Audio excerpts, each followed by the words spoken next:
I was about 6 or 7 years old. My parents ran off to work early, and I woke up in a completely empty apartment. I remember we had a cat then, and although he was never allowed outside, I have no idea where he was at that moment or what he was doing, as if the animal had run away from my memories by itself, leaving me alone. I was lazily lying on the couch, not wanting to get up at all, when suddenly my attention was attracted by the hallway wall, which opened from the door of my room. There was a clearly discernible shadow of a human hand on the wall. The shadow of the forearm and hand hung low, at a level of 30 to 40 centimeters from the floor, as if peeking out from around a corner inaccessible to my vision. Not immediately realizing the strangeness of the phenomenon, I began to move my hand, expecting that the shadow would repeat my movements, but it did not move, and then I was seriously scared. I can no longer remember how long the hand was on the wall.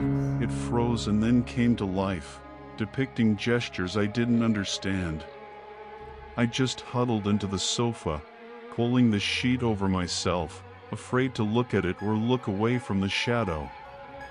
I got out of bed only when my stepfather returned, having probably lain for about 7 hours, afraid to even move, let alone get off the couch. I didn't tell my parents anything, but I tried many times to find an explanation for what had happened. The only rational explanation is that the shadow was cast by a man outside the kitchen window.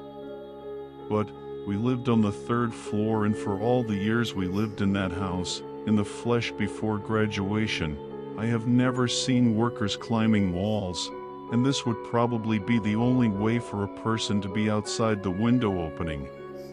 The version with the window thief was quickly dropped in our busy area of the village.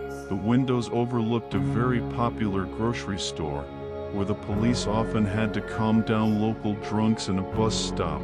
And even in broad daylight, even the most hopeless drunk who caught a squirrel would not climb the wall of the house, even though such an there has always been plenty in the region. It should also be noted that there were never any gas pipes or any other objects that could make the ascent to the 3rd floor accessible to amateurs who did not have special devices, and all the balconies adjacent to the kitchen window were at a respectful distance.